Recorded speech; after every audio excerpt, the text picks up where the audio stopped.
On Thursday afternoon, New London City Councilor Curtis Goodwin and Felix Reyes, director of the city's Office of Development and Planning, unveiled a plaque outside the home of Spencer Lancaster, the first black elected official in the city's history.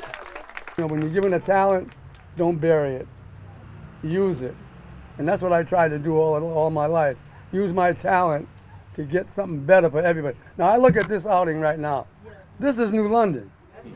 This is New London. The plaque is part of a new Black Heritage Trail that Goodwin was inspired to create after learning about Ichabod Pease, a former slave who started a school in his home at age 81. So what does he do? He decides that he's going to educate black children here in the city of New London.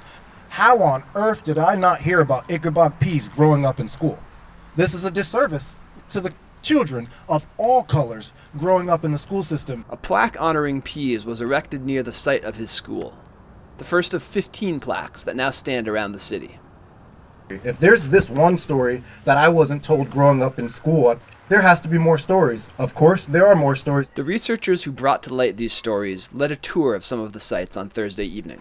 In 1845, it was perceived to be very difficult for black folks to buy houses. Nobody wanted to sell houses to blacks.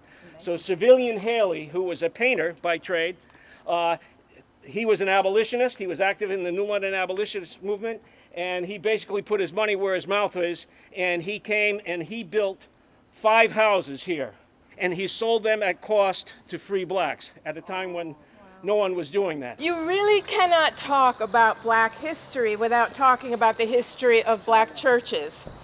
And in New London, Shiloh Baptist Church is the first black church to be incorporated.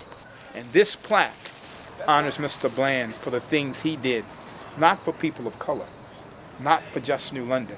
He did them for America. Our Adam Jackson, who you're going to see his plaque unveiled tonight, who was enslaved here at this house, didn't get to tell enough of his own story. And to date, we don't know where Adam Jackson is buried. But Adam Jackson, if I have nothing else to say from here, we plan to find you. The work's not over. Black history is American history.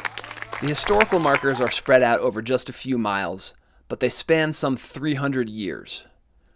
Thursday's unveiling tied together the past and present in one location.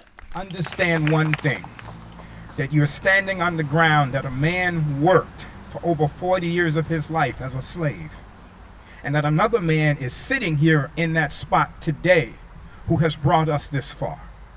So if you think that change cannot take place, does not take place, clap and cheer Mr. Lancaster. Because he embodies that which we all should aspire to.